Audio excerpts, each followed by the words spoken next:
We're here on Bankside, as you might recognise, with globes in the background. I'm Callan Davies, I'm author of What is a Playhouse, and I'm here with Hayley. Yeah, I'm Hayley Backrack. I'm a colleague of Callan's at the University of Roehampton, and I'm so excited to be talking to you about your new book today. So why did you want to write this book? The book is an attempt to kind of think about the playhouses that exist beyond maybe some of the ones that we might typically think of as an Elizabethan playhouse. So we're stood here outside of Shakespeare's Globe, and this is, maybe the playhouse, the popular sense of what playhouses look like in this period. But actually there are a whole range of spaces that someone walking up and down here on Bankside 400 odd years ago might have thought of when you asked them to take you to a playhouse. So, for instance, the book encompasses a whole range of spaces from, I'll give a few examples. So, what we might now call a house of multiple occupancy. Yeah, in Bristol, so like this divvied up kind of tenement block in which one of the rooms, they charged you to go and see comedians. So that's down in Bristol. And then up in Cheshire, in the north of the country, one person turned up to a tavern and then explained later that it was so busy because a bear had turned up at this tavern. There was such a huge crowd that when he dropped his beer, he couldn't stoop to pick it down because there just wasn't any room.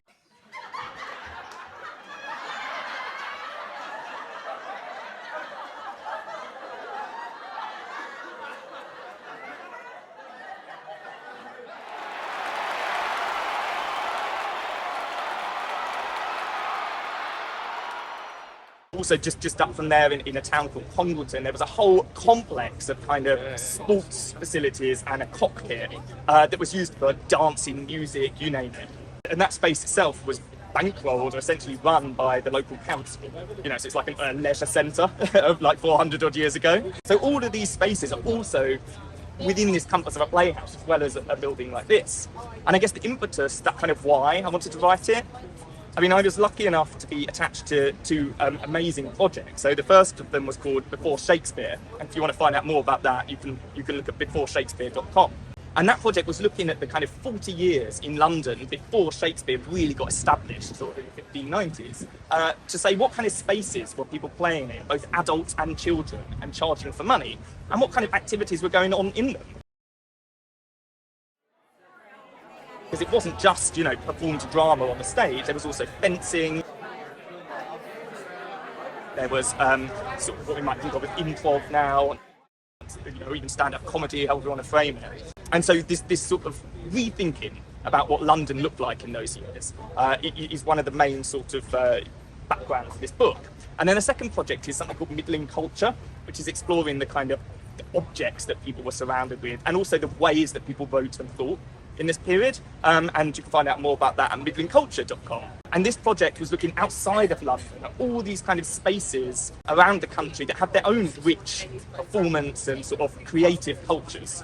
And so the book is sort of leaping off from these two positions to try to think about what type of activities happened in playhouses. It's not just Hamlet, and where were these playhouses and what did they look like?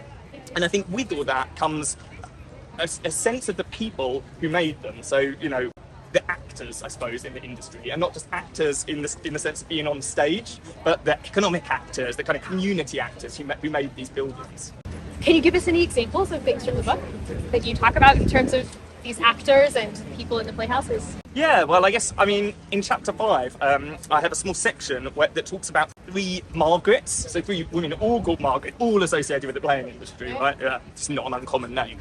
And they give us a sense of the different directions in which you might be involved with the playing industry, if you were so inclined back then. So the first one is a woman called Margaret Wolfe, and she was, I guess, a front of house manager for a playhouse in Bristol.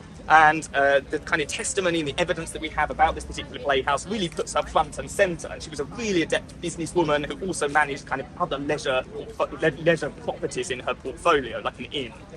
The second person is a woman called Marjorie, or Margaret Swain, who was a straw drawer. That's what she's paid to do by the town council up in Congleton. In other words, she was really good with kind of thatching material, and she was paid for repairing the cockpit and the surrounding complexes over some 20 odd years, in this period. So another way of sort of understanding how you enable playing industry to happen. And the third Margaret is a woman called Margaret Gray, who is kind of an amazing figure if we're trying to rethink who's at the centre of the playing industry in this period.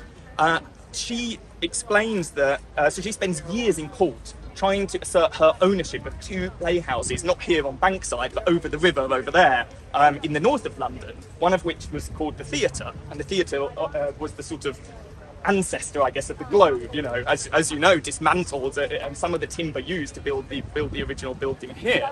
She even explains in court, even trying to explain how she's deserved, you know, how it is her right that she owns half the profits of this building, that she laid some of the bricks for it in order to save money. You know, so this is a playhouse builder, not just in the conceptual sense, but she was actually building this playhouse. So yeah, so these three women are fascinating kind of ways to understand this. So the book is called What is a Playhouse? Do you have an answer to that question?